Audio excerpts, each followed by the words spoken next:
أعوذ بالله من الشيطان الرجيم بسم الله الرحمن الرحيم والصلاة والسلام على رسول الله وعلى آله وصحبه أجمعين رب اشرح لي صدري ويسر لي أمري واحلل عقدة من لساني يفقهوا قولي.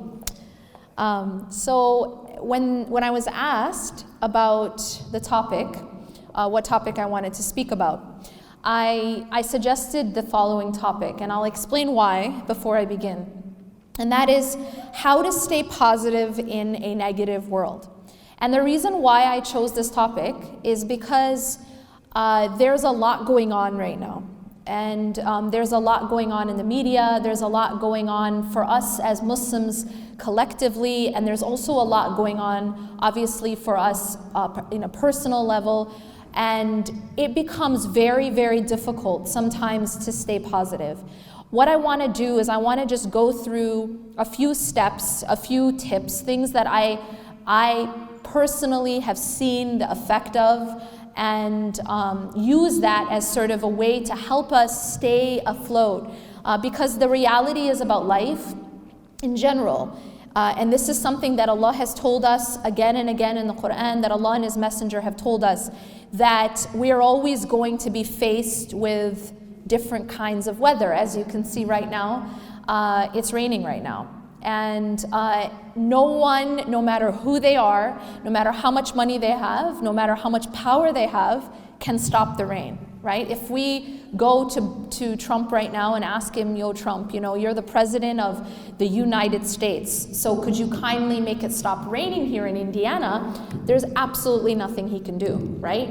And that's because this is not something that anyone has any power over.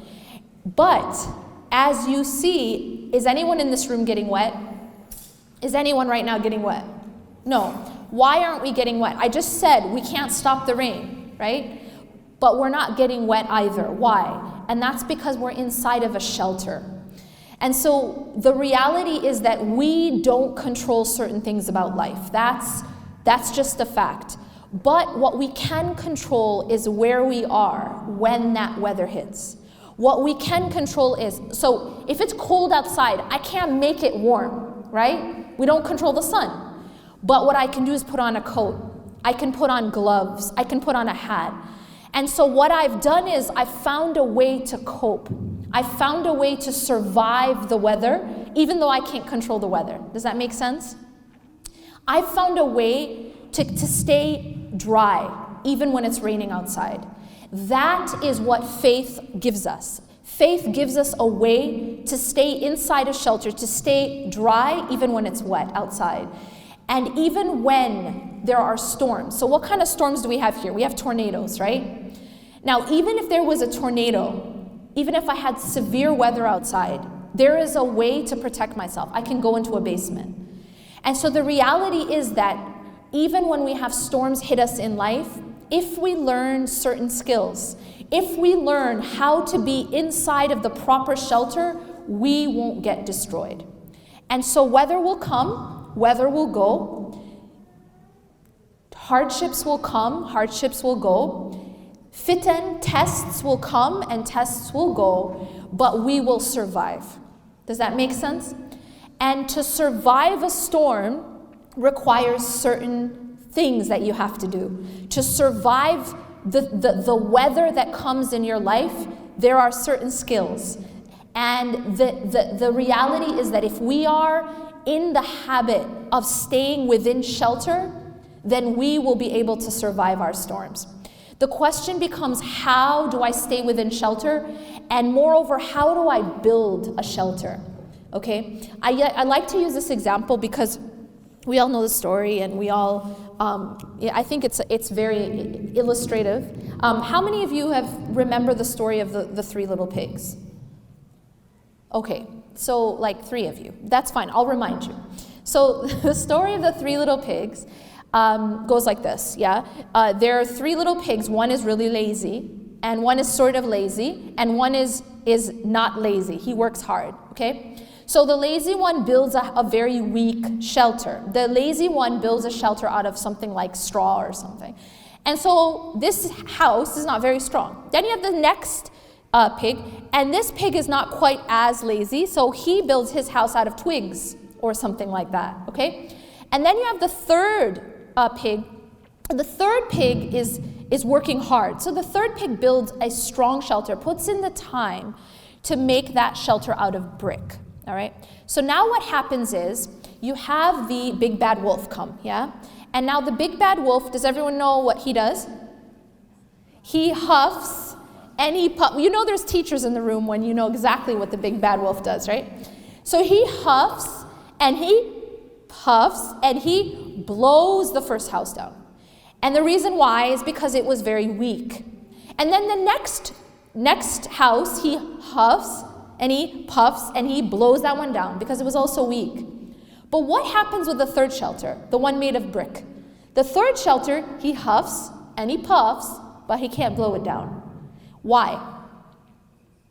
Because it was solid, it was strong.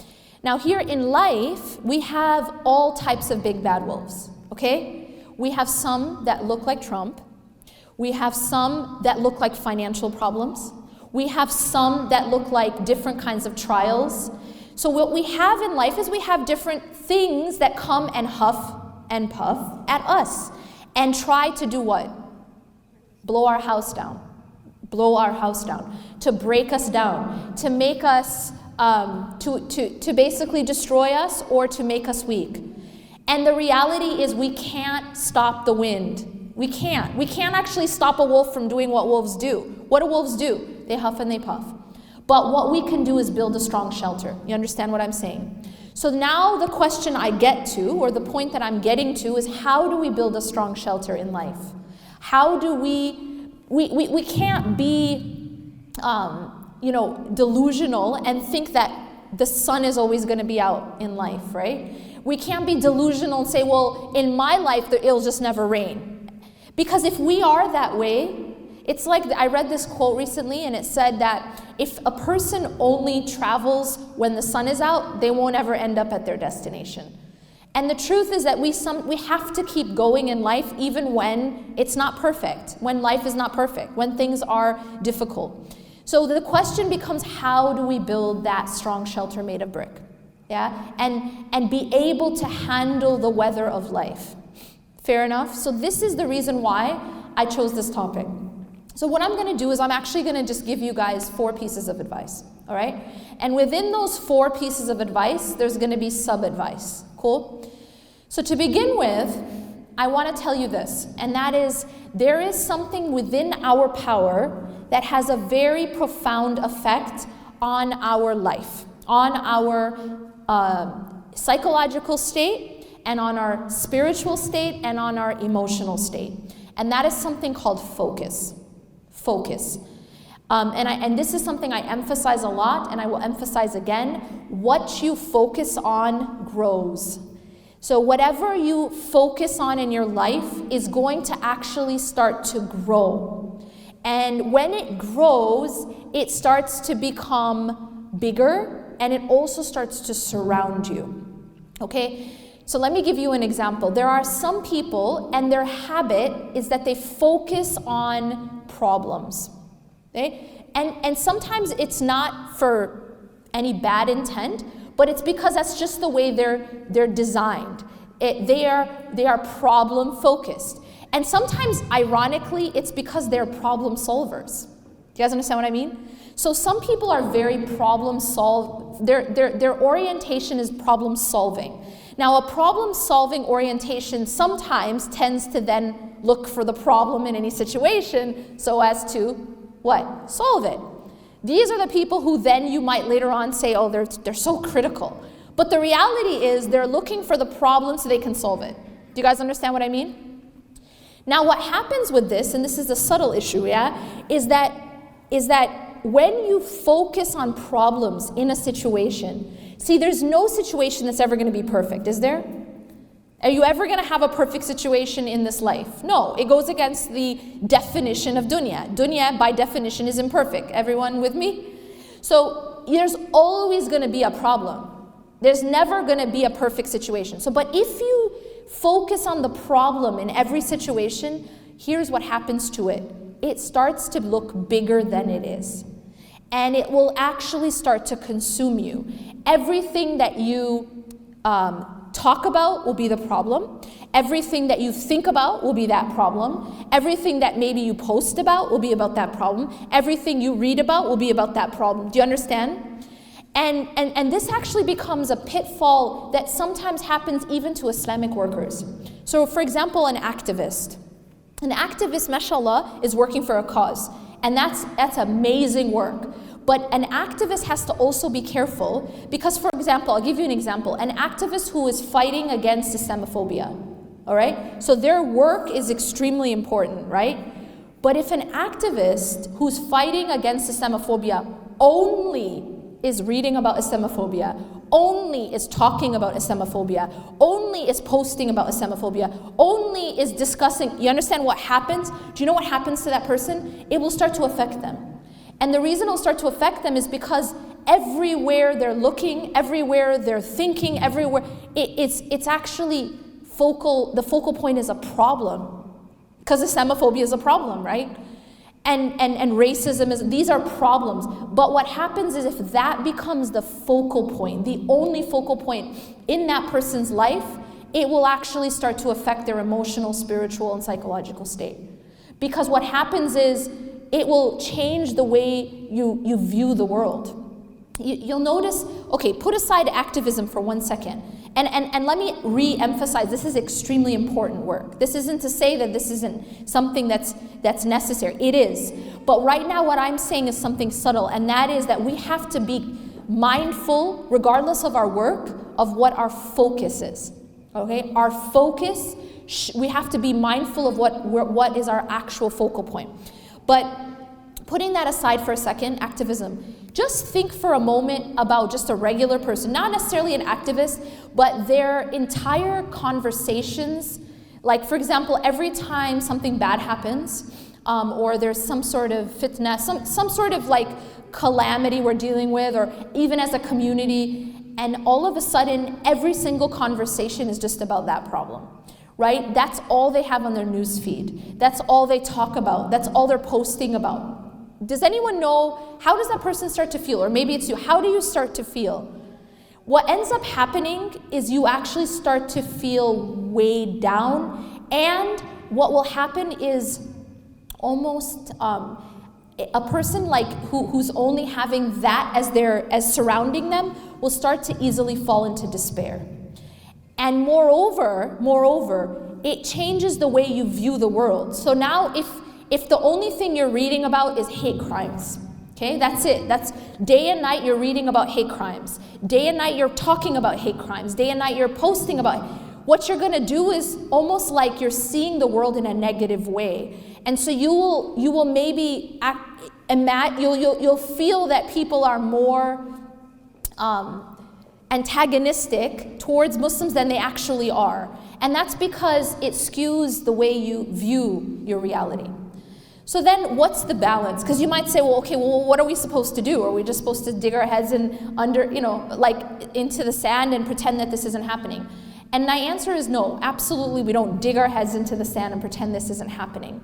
But again, and I emphasize this, it's about your focal point. Yes, we should be aware. Yes, we should be active. But make sure that your focal point is not the problem itself. That your focal point, and I'll give you an example of what I mean. When Musa alayhi salam is standing in front of the Red Sea, right? And he has an army behind him. And he's got a very serious problem, okay? He's got a giant body of water in front of him. And he's got an army behind him, and he looks trapped. But what was his focal point in that moment? Anyone? Allah. Do you see the difference? It's not that he was in denial of his reality. His reality was that he's got an army behind him, and he's got a Red Sea in front of him. But his focus was not on the Red Sea, and his focus was not on the army. And in fact, you see the contrast between him and Bani Israel. Because Bani Israel were focused on the army. فَلَمَّا تَرَاءَ الْجَمْعَانِ قَالَ أَصْحَابُ مُوسَى إِنَّا لَمُدْرَكُونَ. That when the armies, the groups saw each other. So you have Bani Israel, the children of Israel, seeing the army. When they saw each other, the people of Musa alayhi salam, Bani Israel, what do they say? What's their response? Because what's their focus? Their focus is on their army, right? We're doomed. And that was their response. Inna lamudrakun. Indeed, we will be overtaken. They fell into despair. And the reason they fell into despair, it was because of their focus. Make sense? Inna lamudrakun, they said. And then Allah tells us what Musa alayhi salam says. Qala kalla. You see like a complete contrast. Qala kalla. He said no. And kalla in Arabic is a very emphatic, no way, absolutely not. It's all of that in just one word. Kalla. Inna ma'aya rabbi sayahdeen. Indeed, my Lord is with me and He will guide me through. Musa alayhi salam wasn't looking at the problem. He was aware of the problem, folks. He's not like in denial. He's aware of the problem, but his focus wasn't the problem. His focus was Allah. Do you see the difference? His focus was Allah. And he said, Inna ma'aya rabbi sayahdeen. Indeed, my Lord is with me and He will guide me through this. He will get me through this. So no matter how dark it gets outside, or no matter how much we feel like things are closing in on us, if our focal point is Allah, then we don't feel despair. Do you see the difference?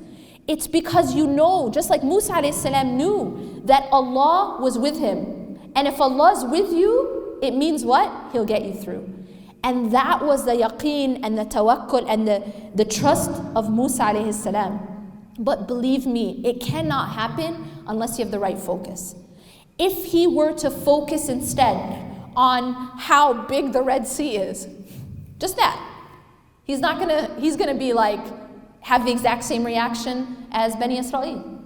If his focal point was on how powerful Pharaoh is, he wouldn't be able to have that reaction. But Musa alayhi salam was trained. His heart was focused on Allah. Kalla, inna ma'aya rabbi sayahdeen. Indeed, my Lord is with me and He will guide me through this. And Allah did exactly that. Allah told him, strike the sea, and Allah opened the sea for him. This is a lesson for us. This is a timeless lesson for us. That if your focus is Allah, He can get you out of every situation. He will save you. But it has to be, it's really about us. About where is our trust? Where do we place our trust? Tawakkul, this concept of relying on Allah, it can't happen unless we have the right focus, right? You can't have trust in Allah if your focus is on other than Allah. Simple as that. But if your focus is on Allah subhanahu wa ta'ala, then no matter what situation you're in, and you're aware of it, but you're not afraid. Because what did I say at the beginning? What you focus on does what? What you focus on grows. There's a reason Allah told us to pray not once or twice or even 3 times, but 5 times a day. What is that doing? It's making us focus on Allah. It's shifting our focus away from whatever work we happen to be doing at the moment, whatever problem we happen to be in. You see, no matter what your situation is, you still need to turn and pray. You know what that means? Do you know what that does? It means that you're at work, you leave your work and you focus on Allah. It means you're at the mall, you leave that sale and you focus on Allah. You're on your laptop, you're on your phone, you leave that phone, you leave that laptop, you leave that Facebook, you leave that meeting, you leave that class, whatever it is, and you focus on Allah. Allah's training us to focus on Him and not on whatever it is that we're doing in the dunya. It's to shift our focus to Him. And this is training. This is training us. This is what Musa alayhi salam, he went through this training, right? And because he had that training, when he was now faced with a problem. Now he's faced with a problem. What are we going to do when we're faced with a problem? And he was able to put his full reliance on Allah. Why? Because he was focused on Allah. قَالَ كَلَّا إِنَّ مَعَيَ رَبِّي سَيَهْدِينِ. Okay, so we talk about focus. Now, the second thing I want to say, well, before I move on. So in terms of focus, how do I have the right focus? How can I have the right focus? Number one is what I expose myself to, okay? let me just say this. Let me give you an example. You know the dua, how many of you have ever been to the Kaaba? Okay, when you're in the Kaaba, you learn that the sunnah is that for the entire last part of the tawaf, what dua are you supposed to say? رَبَّنَا آتِنَا فِي الدُّنْيَا حَسَنَةً وَفِي الْآخِرَةِ حَسَنَةً وَقِنَا عَذَابَ النَّارِ. Oh Allah, give us in this life good, and give us in the hereafter good, and protect us from the hellfire. Do you notice in this dua there's 3 parts? There's 3 parts, yeah? Now, out of those 3 parts, how many are about dunya? 1, right? رَبَّنَا آتِنَا فِي الدُّنْيَا. You don't forget it, you have it there. You have the first part about dunya, but then the second part is about the hereafter. And what's the third part about? The hereafter. Where is Jahannam? In the hereafter. So you notice that even in this dua, where is the focus? The focus is more on akhirah than it is on dunya, right? So the reality is that Allah doesn't tell us to forget about dunya completely, but Allah is showing us where our primary focus should be. Our bigger focus is on Allah in the hereafter. Okay, so if I do that, if I expose myself to, see, it has to do with what am I exposing myself to. I'll tell you something just practical. Facebook, okay? Facebook is nothing more than a tool, just like the internet, just like a phone. It can be used for good or it can be used for evil. Fair enough? Same with the internet. Like, you know what I mean? All these Islamic lectures, they're on the internet. There's also a lot of filth on the internet too, right? So the idea is that these are tools. These are tools. Facebook is a tool. One thing I'll tell you that I've learned is that look at your news feed once in a while. Look at your news feed. The content of your news feed actually says a lot. And it affects you. I'll tell you why. Because the reality is we use social media. We're on our social media. And when we're on our social media, you have a news feed you have a feed for Facebook and you have a feed for Instagram and for Twitter, etc. If you just look at the content, it'll give you an idea of what you're ingesting. Make sense? For example, you want to know what you're eating? Maybe open up your fridge, right? It's going to show you the quality of what you're eating. You want to know what, look at your plate before you eat. That's what's going in, yeah? Now, if that food is covered in mold, you open the fridge and all the food is rotten, or the food on your plate is rotten, and then you eat it, what's going to happen to you inside? It doesn't take a doctor. Y'all are going to get sick, right? Because why? Because the quality of your food is bad. You're actually ingesting toxins. You're ingesting poison. Mold is poisonous. It will harm you internally. It's the same thing with your feed, with your news feed, with your Facebook news feed, with the articles you're reading, with the posts you're looking at, your Instagram, who you follow on Instagram. It's like looking at your plate before you eat it. How's the quality? Because that stuff is being ingested. It's being ingested in a different way. It's going through your eyes, and then it's going into your heart and your mind. So what you're actually doing is you're feeding your soul. And that's actually more important than even your body, because the food that you put into your soul, it stays there. The food you put into your body goes into the toilet, okay? The food that you're taking into your soul affects your soul. Your soul is something that's like eternal. You understand? It's something that's going to go and live forever, eventually, right? You go from this life, you go into the grave, and then from the grave you go into hellfire or you go into paradise. So this soul is actually staying with you. You understand? And so the quality of the food that you're giving your soul is pretty important. And that's what it is. It's what you read. It's what you look at. It's what you look at on TV, on billboards, on magazines, on your Facebook, on your Instagram. All of that is food. Think of that as food. Look at the quality of it. Ask yourself, is this healthy food? Is this organic and raw and all that stuff? Or is it covered in poison? Is it mold? Okay? And when you start to clean up your food, it cleans up your soul. That's just practical advice. You know, one thing that learned is that you can make your news feed actually healthy. You know that? There's this thing called unfollow, folks. Yeah? There's something called unfollow. They don't have to know. You know what I mean? You don't have to unfriend them unless you want to. But you can unfollow and nobody knows.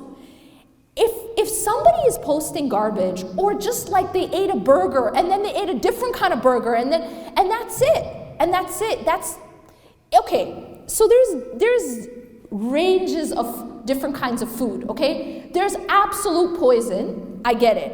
And then there's amazing healthy food, and then there's something in between which is just useless.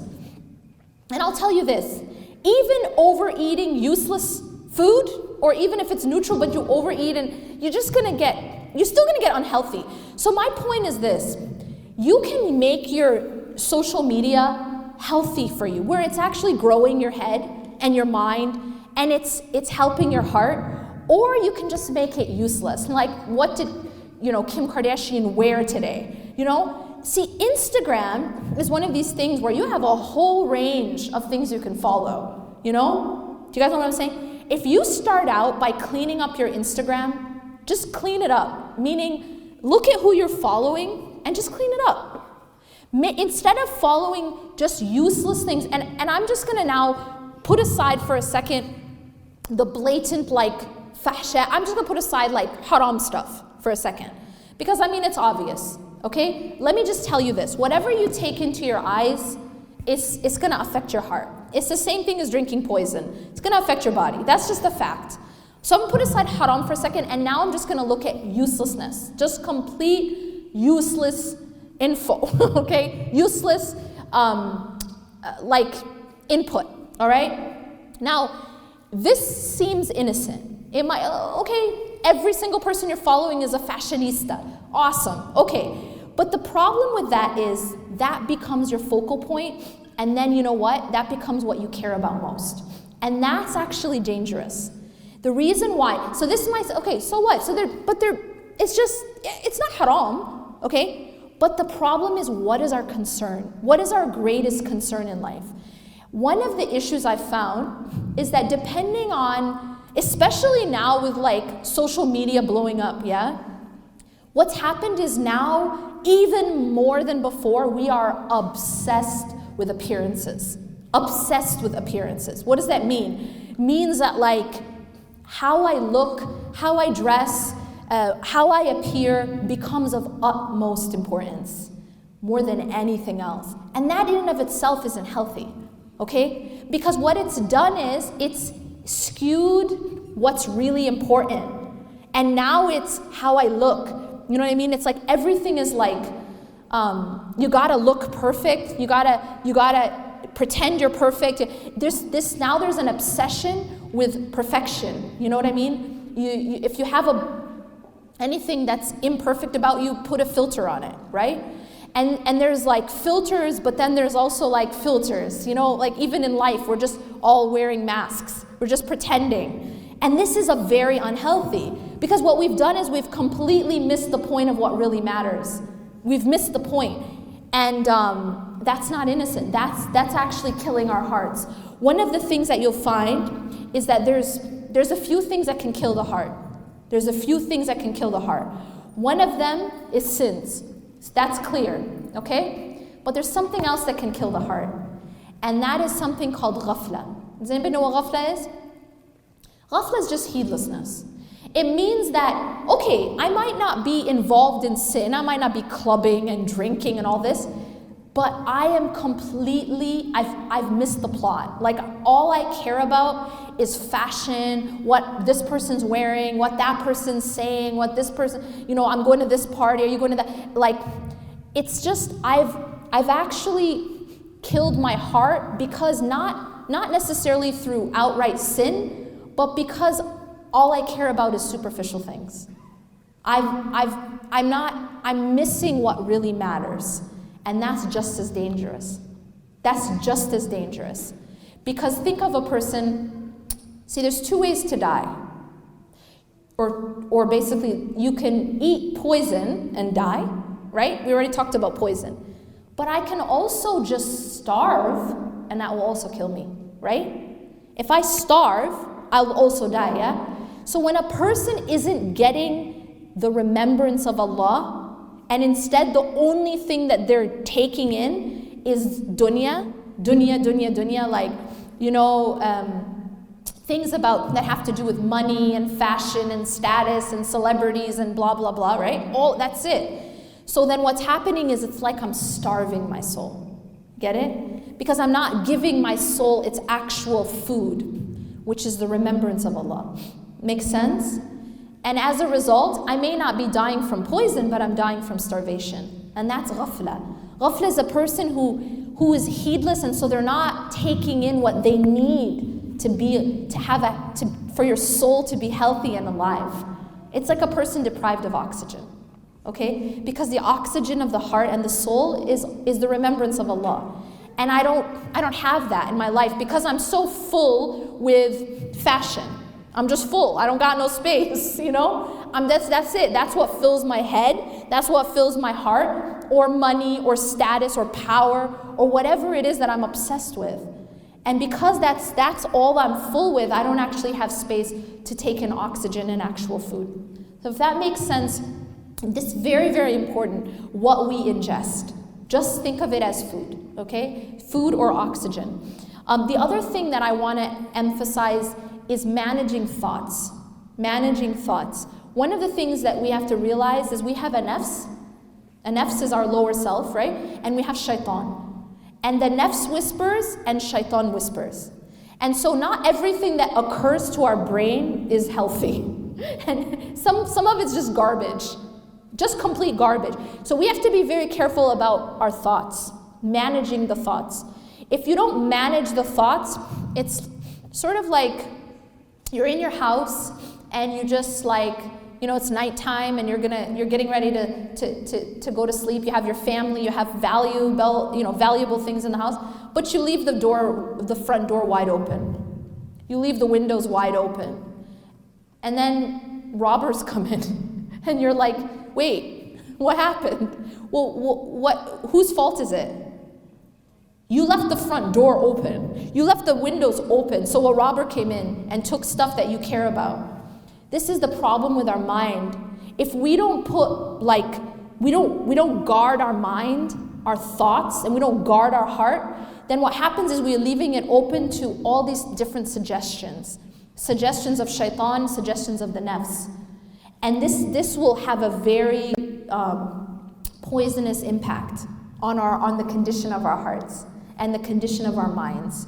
Because shaitan is there pouring filth in our mind, and he will put lots of negative thoughts in our head.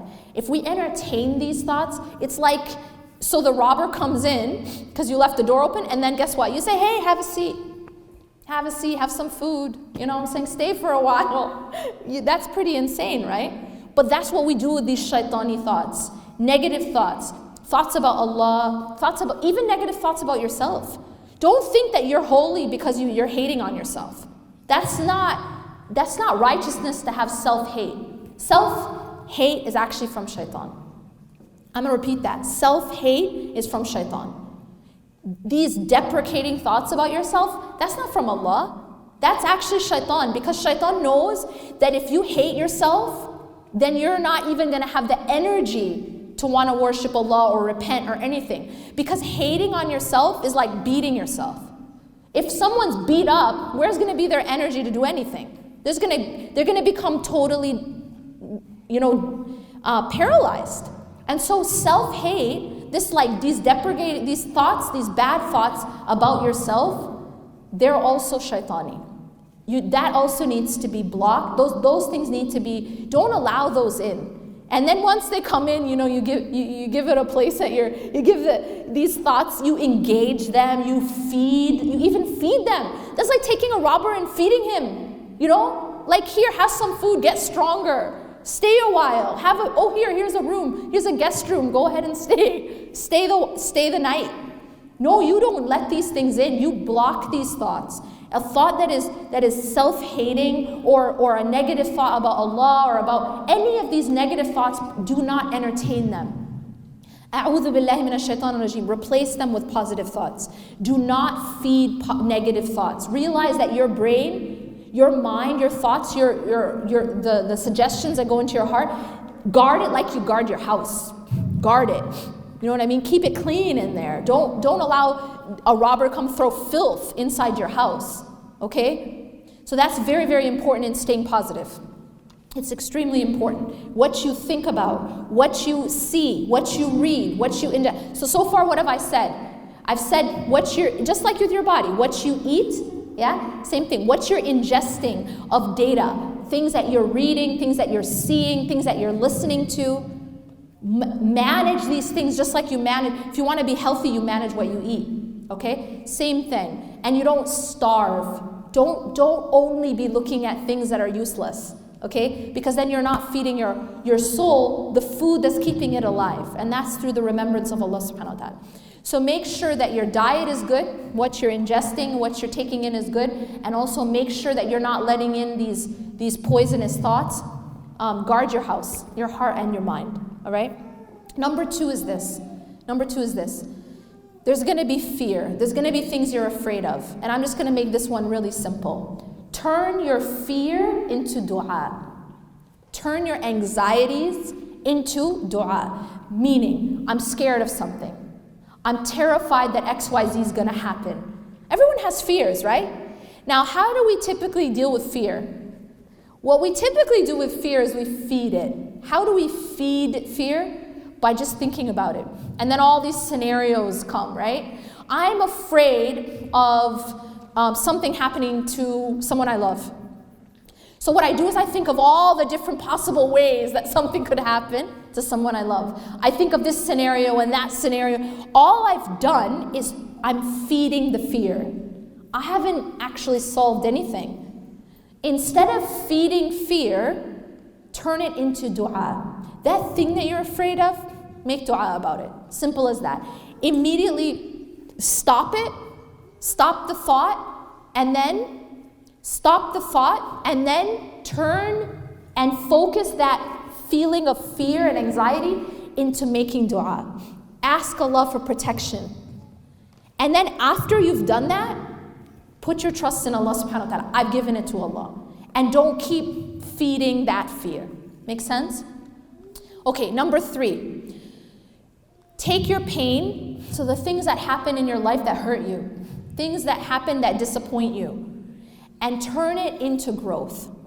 So use those things that happen, take the lessons from them, and grow, and continue to become a better person. And let it make you more compassionate. See, the thing is about, if you look at all the prophets, peace be upon them all, they all went through challenges in life. And you know, one of the things that these challenges do for people is it increases their empathy. It increases their compassion for others. That when you've been through something tough, you feel for others. Yeah, you feel more mercy and compassion for others. Let it make you a better person. Don't let it harden you. Let it soften you. That when you go through difficulty, let your pain soften you, not harden you. And one thing I want to remind you of is this. There's a hadith in which the Prophet ﷺ says, عَجَبٌ لِأَمْرِ الْمُؤْمِنِ. The matter of a believer is strange. أَمْرُهُ كُلُّ خَيْرٍ. That all of his or her matters are good. If there's something that you want, you're grateful, it's good for you. Something you don't want, something that hurts you, you're patient, is good for you. And this is only the case for a believer. Do you know what this hadith means? It means that no matter what happens to you in your life, as long as you respond with either gratitude or patience, is good for you. So you never lose. You actually never lose as long as you have faith and as long as you respond in the right way. So take your pain and turn it into growth and compassion and let it make you a better person. One other thing is, be mindful about this focus on your painful past. On your painful past. As they say, the past is a place of reference, not a place of residence. A place of reference. You look back at your past to learn from it, but you do not become consumed by your past. Okay? You learn from it, but you don't become consumed. And then finally, my last piece of advice, number 4, is protect yourself have a shield of protection. And that shield of protection is through your dhikr, through your remembrance of Allah subhanahu wa ta'ala. I told you that dhikr is food. Dhikr is food for the soul. It's also protection. When you look at the collection of dua, what is it called? Fortress of a Muslim. It's called Hisn al-Muslim. It's a collection of du'as that protect you. It's a fortress. So 3 things in the dhikr that I'm going to say. Number 1 is the salah. The salah has to be something that you don't compromise on. It's breathing oxygen, right? Number 2 is the adhkar. The adhkar is something you can download apps onto your phone for dua. My Dua is one example of a really great app. And what you can do is, after every morning Fajr prayer, open your app and read the morning supplications. Then after Asr, open your app and read the evening supplications. And before you sleep, read the ones for sleep. Okay? These du'as will absolutely revolutionize your state, revolutionize how you react to the world, how you live. It becomes a protection for you. As I mentioned, there's waswasa all the time from shaitan and from the nafs. This becomes a shield, these adhkar. And then the last part is Quran. Make sure you have a consistent relationship with the Quran, and this will be part of the shield that protects you. Now, all these 4 things, I'm just going to recap. Be careful what you focus on, and what you focus on grows. Make sure, and what you focus on is affected by what you ingest, okay? By what you entertain, by your thoughts, and which kinds of thoughts you allow in, feed, entertain. Number 2, turn your fear into dua. Number 3, turn your pain into growth. And number 4, protect yourself through the dhikr, the adhkar, the remembrance of Allah subhanahu wa ta'ala. أقول قولي هذا واستغفر الله لي ولكم إنه غفور رحيم سبحانك الله وبحمدك أشهد أن لا إله إلا أنت أستغفرك وأتوب إليك. I believe we have a few minutes, inshallah, for Q&A. Yes. Anyone have any questions?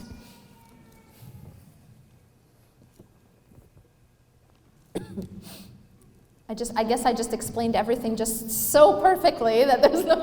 Okay, go ahead. You talk about all these things, so of course, like, your demand's always going to go up and down. So what's your biggest advice? Because when it's up, we think we're on top of the world. Right. And then when it's down, it's very easy to fall into it. So how do we go back from the lows? Okay, great question. I'll repeat her question. So all of these things, they're easy when you're high, right? In your iman, when you're in a iman high. But what happens when you're in an iman low? Because obviously iman rises and falls. We know this from the hadith of the Prophet ﷺ, where Abu Bakr and another companion comes to him and says, we've become hypocrites.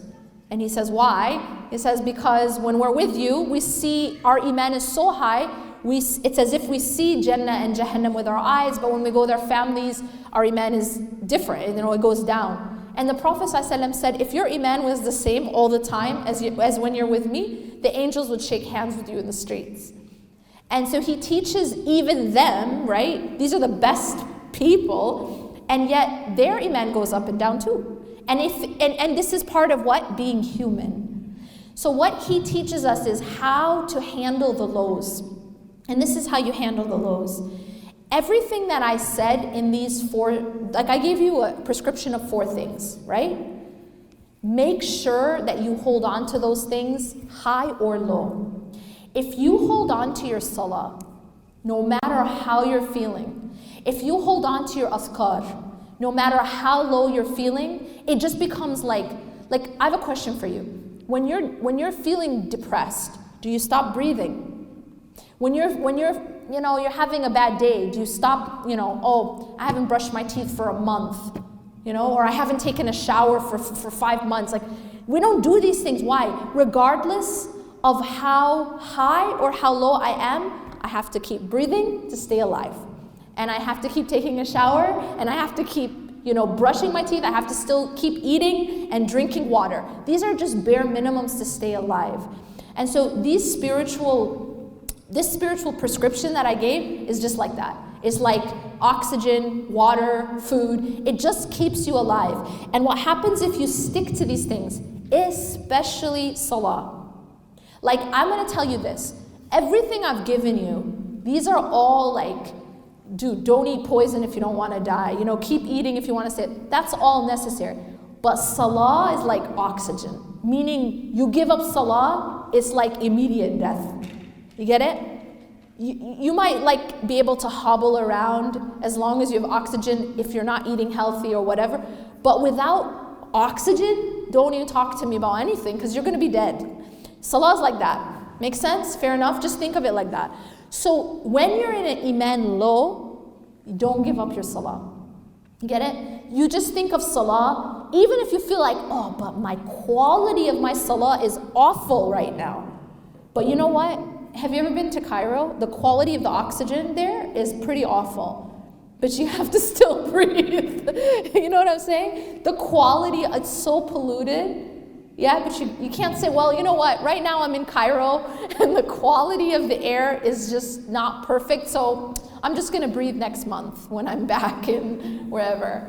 It doesn't work like, or next year or whatever I'm leaving. You know what I mean? So the idea is that, yes, we might not be having a perfect salah at that moment. We may not be at the top of our iman game, but you have to stay alive anyways.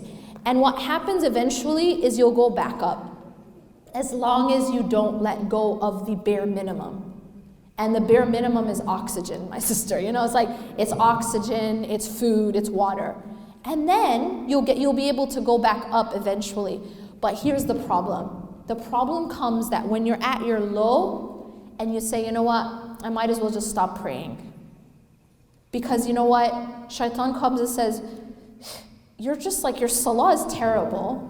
You're committing this sin. You're committing that sin. You're just a hypocrite. You're going to go pray? So just stop praying. Oh, and while you're at it, you might as well take off your hijab too, because you're just a terrible person. And then when you start to give in to those thoughts, that's what happens is you just start going lower and lower and lower. And that's the whole objective, isn't it? I mean, that's his objective, is to make you go into despair. So really my advice is just stay alive spiritually, and you'll, like the Prophet ﷺ said, iman rises and falls. You will go back up. Everything in life, there's nothing stays the same. But if you stop breathing when you're low, then that's the problem. That's when a person drowns. Yeah, that's just hold on to your life jacket and you'll be okay. You'll go back. Any other? Yes. So how do you translate that into your daily living? Obviously, we're not living in a vacuum. You concentrated, which is a great talk, a great presentation, on how to improve yourself, response and purify your soul, purify your. But at the same time, what is it that we're dealing with day-to-day activity with people, with life, with events, with what's going on, in our society here, in TV, in the country, in the world. So how do we deal with that also? Because one thing is to purify ourselves in our responses. At the same time, we keep being bombarded by all those, extraneous factors that are affecting our life too. We don't live in the tent. True. So what he's saying is, how do you deal with everyday life, the challenges? Okay, these are all like important principles, but what do we do about this stuff that's bombarding us, negative news, this and that? Everything I said is absolutely connected to that. So what I'm saying is, someone might listen to this and say, okay, that's all great, that's stuff you do in the masjid, but then what do I do about this? But that's my whole point. Everything that I said right now is absolutely intimately connected to how I'm dealing with all that. See, the Prophet ﷺ, when he said, let me give you an example. When he said that the people will soon come together to attack you, like people call one another to eat from their dish. And then the companions asked, is it because we will be small in number? And he said, no, you will not be small in number. But what will happen is that Allah will take the fear of you out of the hearts of your enemy, and in your heart will be something called wahan.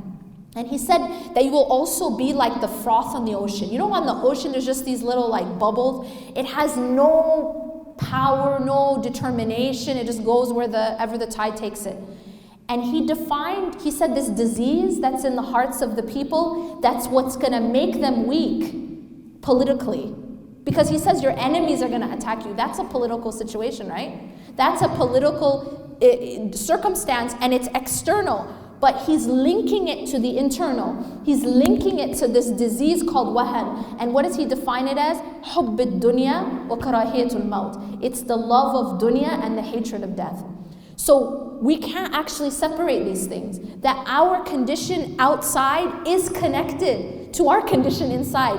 إِنَّ اللَّهَ لَا يُغَيِّرُ مَا بِقَوْمٍ حَتَّى يُغَيِّرُ مَا بِأَنفُسِهِمْ. That Allah doesn't change the condition of a people until they change what's inside themselves. I'm not talking that we don't work, or we don't do activism, or we don't get involved. Of course we do. We do. But we cannot neglect the internal work, because all the external work in the world will not be effective if we're not working inside. That's what the ayah means. إِنَّ اللَّهَ لَا يُغَيِّرُ مَا بِقَوْمٍ حَتَّى يُغَيِّرُ مَا بِأَنفُسِهِمْ. Allah doesn't change the condition of a people. We can do all the activism and political work that we want. We can bang our head against every wall, and we can try to be involved in every campaign, and absolutely nothing will change until we change ourselves. And that's my point. I'm not saying we only do one. I'm not saying we only read Quran in the masjid and do our adhkar. That's not it. That's not what I'm saying. But I'm saying without that, we're never going to see change. And it is not enough to just do activism. And it is not enough to just be involved in that campaign and this. It's not going to change our condition until I change inside. And so we have to do both. We actually have to do both. There has to be people working at different levels, but every single individual, this is a fard ayn. The fard ayn, the individual fard obligation, is the internal work. Yes, there's going to be people working external, this person's doing this job. We all have different roles, but the role that every single one of us has a fard ayn, like an individual fard, is internal. The tazkiyah, the purification and feeding of the heart and the soul, is something every single person needs to do. And when we start to change and purify ourselves inside, our entire condition will change. Allah subhanahu wa ta'ala promises. But it won't happen until we do that. And if we continue to neglect what's happening to us inside, these diseases that are taking over our hearts, we're never going to see change. And it's not going to matter how many political groups we're part of or how many campaigns we work. It's not going to actually change our condition. Yes. Yeah. So I work with a lot of people my age and then people who are younger than me even, and they we hold camps, we hold retreats, they come, and it's something that I'm noticing is becoming like a bigger issue is just like how to actually accept the negative, or that like bad things happen to them, and how you explain like why bad things happen. Because a lot of people are like losing faith in Allah, saying like Allah doesn't love me, I'm a bad person, this is why this is happening to me. Then they like leave the entire faith. So how do you even explain or begin to explain like why these things even happen?